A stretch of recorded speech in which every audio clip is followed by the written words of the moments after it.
A ver, chicos. Hoy día vamos a empezar hablando de la bioquímica del gen y también vamos a hablar del proceso de replicación. Nosotros ya conocemos que cuando hablamos de gen nos estamos refiriendo a una secuencia nucleotídica que tiene información para la síntesis o el nacimiento de una proteína, péptido y también para los diferentes tipos de ARN, ¿no?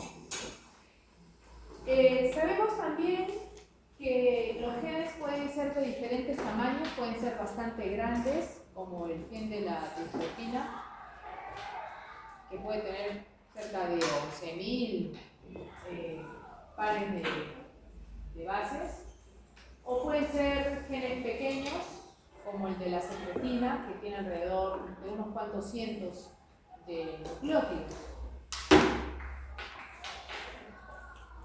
El conocimiento respecto de los genes, y diríamos entonces, yéndonos un poquito más atrás, el conocimiento de que el ADN era la molécula que albergaba la información hereditaria se dio prácticamente recién en lo que ha sido el siglo XX. Hubieron unos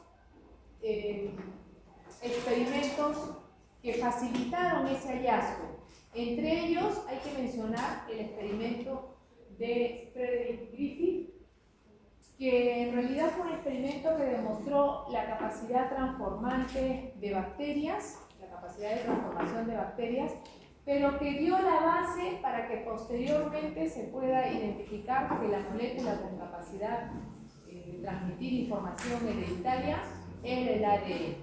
¿Se acuerdan que en el ciclo anterior mencionamos que una vez que dejamos de preguntarnos cómo se dio el origen de la vida en nuestro planeta, una de las preguntas importantes que surgieron era ¿y cuál habrá sido la molécula, la primordial, ¿no? Molécula en aparecer y que permitió la transmisión de las posiciones? Pues bien, prácticamente esta respuesta se ha tenido ya demostrada experimentalmente a partir de 1920, por allí. Para este experimento, entonces, Griffith trabajó con cepas de la bacteria Streptococcus pneumoniae. En realidad, este descubrimiento él lo hace mientras estaba buscando hacer una vacuna contra la neumonía. Así que trabajando con dos tipos de cepa, una cepa S, que es la cepa virulenta, la que sí causa neumonía, y una cepa R, que sería la no virulenta, la que no causa la neumonía, hace este hallazgo. ¿Cómo así? Cuando él inyectaba entonces la cepa S virulenta en cobayos, como era el ratón, este moría al cabo de un día. Mientras que él había observado que con la adición de células R, el ratón sobrevivía más bien, ¿no? Superaba el cuadro. La diferencia entre estas dos cepas es que la cepa virulenta es una cepa de Streptococcus pneumoniae que genera cápsula. Y la cápsula, al parecer, le proporciona protección frente al ataque del sistema inmunológico del huésped, ¿no? En este caso del cobayo. Y por lo tanto, le ganaba las defensas, ¿no? Del cobayo y, como ven, causaba la muerte. En cambio, la no virulenta, al no tener la cápsula, rápidamente era minimizada por el sistema inmune y el ratón sobrevivía. Él notó que cuando la cepa S, o sea la virulenta, la exponía a elevadas temperaturas, o sea, la mataba, e inyectaba esta cepa en el cobayo vivía, lo cual era de esperarse porque estábamos matando a la bacteria causante de la neumonía, ¿cierto? Entonces el cobayo normal sobrevivía. Pero observó que cuando él mezcló la cepa S virulenta, que supuestamente estaba muerta por el calor, con la cepa R e inyectaba, la no virulenta, e inyectaba eso en el cobayo moría. Entonces él dedujo de que había un factor transformante que había pasado entonces de la cepa virulenta a la no virulenta y que le estaba permitiendo generar la enfermedad, ¿no? Y que mataba entonces al cobayo. Sin embargo, bueno, como les digo, con este experimento él demuestra la capacidad de transformación que tienen las bacterias y ya menciona que hay un factor transformante, ¿no? Con capacidad transformante que puede pasar de un organismo a otro. Sin embargo, posteriormente es que se analiza cuál era esa sustancia y se descubre que era el ADN, ¿no? Que era de las proteínas y los ácidos nucleicos, que es lo que se pensaba que podían ser cualquiera de esas dos moléculas trascendentales para la herencia, se descubre que era el ADN con la prueba de ADN, ¿no? Que complementa lo que hizo Griffith. Posteriormente sabemos que en 1953 Watson y Crick dilucidan la estructura del ADN. En realidad ellos plantean un modelo de la estructura del ADN gracias a información que ya otros científicos habían aportado para la época, ¿no? Ya se sabía que los ácidos nucleicos para entonces estaban constituidos de nucleótidos, que un nucleótido estaba constituido por base nitrogenada, azúcar y fosfato. También ya había habido otra información por la científica Rosselli, que había aplicado difracción para observar moléculas de ADN y había visto que estas presentaban o mostraban un patrón helicoidal de una molécula de aproximadamente 2 nanómetros y que tenía un patrón repetitivo cada 3.4 nanómetros, que es la separación entre lo que es la vuelta y la vuelta, ¿no? Del ADN. Entonces, ya con toda esta información, Watson y Crick, muchos señalan que obtuvieron información de Rosalind por un ayudante de Rosalind que en realidad no había autorizado que esa información saliera y le ganaron ellos por puesta de mano en su modelo. Consolidaron toda esta información y plantean su modelo, el modelo que actualmente conocemos, que considera que el ADN está constituido por dos cadenas polinucleotídicas antiparalelas, donde una está invertida a la otra, donde en el centro de la estructura van las bases nitrogenadas y que externamente encontramos hacia afuera, diríamos, lo que son los azúcares con los fosfatos, ¿no? Y es correcto este modelo y es lo que actualmente nosotros encontramos en todos los textos, ¿no? Sabemos también en la actualidad que la información genética puede ser transmitida de varias maneras. De una manera exacta, en el caso, por ejemplo, de la replicación, ¿no? Es un proceso que permite la transmisión exacta de nuestras secuencias nucleotídicas a cadenas hijas de ADN que se generan por este proceso. Sin embargo, también puede transmitirse de forma intercambiada. Un intercambio que puede favorecer fenómenos como la variabilidad, la diversidad genética, o sea que tampoco es que sea negativo, ¿no? La adaptabilidad también, porque nosotros los seres vivos nos vamos adaptando a nuestro entorno porque finalmente nuestro cuerpo se va adaptando a esas condiciones cambiantes y todo lo que nuestro cuerpo tiene lógicamente está codificado a nivel de nuestro ADN, quiere decir que nuestro ADN ha ido modificando, favoreciendo con el tiempo también que nos vayamos adaptando, ¿no? Así que esos pequeños cambios también han sido favorecedores. O también intercambiándose negativamente, generando patologías. ¿Qué factores, qué fenómenos pueden generar estos intercambios de información genética en diversos genomas? Diferentes procesos, ¿no? Como por ejemplo la recombinación génica, que es un proceso natural que nosotros hemos visto que se da a nivel de la meiosis. Es un proceso que finalmente genera secuencias diferentes, ¿no? Del material genético original. También está el caso de los transposones, secuencias nucleotídicas que tienen la capacidad de cambiar de posición, no solamente de ubicación dentro de un mismo cromosoma, sino entre cromosomas diferentes. Y también también el fenómeno o el proceso de conversión génica, del cual también ya vamos a hablar. Cuando se generan estos cambios en la secuencia de ADN, hablamos de mutaciones. Las mutaciones pueden ser clasificadas de diferentes tipos.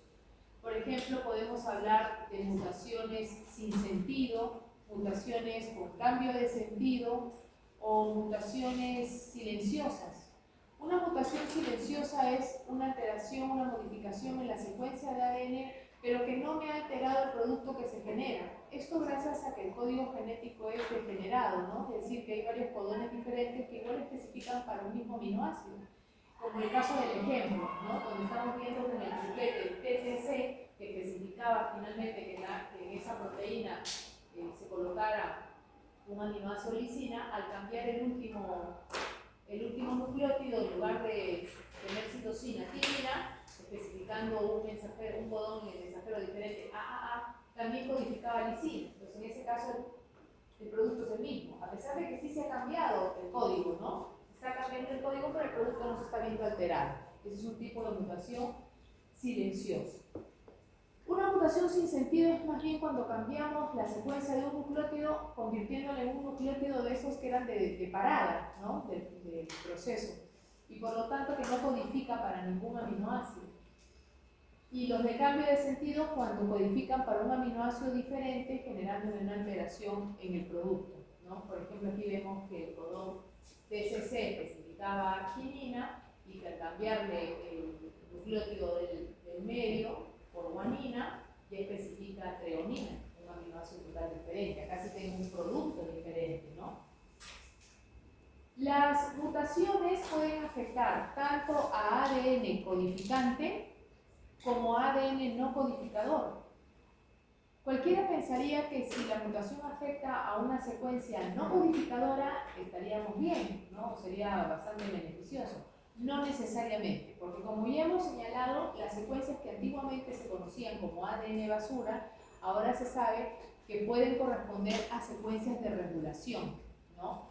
Hacer secuencias que corresponden a un sitio donde se va a unir una proteína o una enzima reguladora, o es un sitio de regulación directamente, ¿no? Es decir, cuya secuencia tiene un impacto en el proceso de regulación de la expresión génica. Tanto estas mutaciones pueden darse en células somáticas como en germinales, pero si se dan en células germinales se entiende que podrán ser heredadas a la descendencia, ¿no? Como nosotros ya hemos mencionado, el ADN sufre varios niveles de condensación. En esa condensación participan diversos tipos de proteínas. Tenemos a las histonas en primer lugar y también proteínas no histónicas. Entonces podemos señalar que las histonas también juegan un rol importante en la regulación de la expresión génica. Aquí nosotros recordamos entonces a la izquierda los diferentes niveles de organización. Partimos de abajo hacia arriba, la doble hélice de Watson y Crick, pasamos por la cadena de nucleosomas de 10 nanómetros, seguimos a la fibra cromatínica que ya es de 30 nanómetros, luego pasamos a las yazas o bucles, minibandas, y el afinamiento de las minibandas nos daba las cromátidas de nuestros cromosomas, ¿no? Entonces, un rol importante central lo tenían esas proteínas que en forma de octáveo servían como base para que el ADN empiece a enrollarse. Y esas eran las proteínas histonas. Las histonas se habían de diferentes tipos, las H1, H2A, H2B, H3 y H4. Estas tres últimas son justamente las que conformaban el core o nucleosoma, mientras que el H1, si ustedes recuerdan, iba por fuera, ¿no? Pero aparte de las proteínas histónicas, también hay proteínas no histónicas. Las no histónicas, que también ayudan al proceso de condensación y a estabilizar la estructura del ADN, son proteínas que, a diferencia de las histonas, que esencialmente son básicas, o sea, tienen abundancia de aminoácidos del grupo 4, quinina, lisina, histidina. Las no histónicas más bien son ácidas, ¿no? Son ácidas y suelen ser de un tamaño contrastante entonces al de las histonas, que las solemos reconocer como proteínas migrantes, ¿no? Entre ellas, entre las no histónicas, que también se llaman proteínas ácidas, están las proteínas N1, por ejemplo.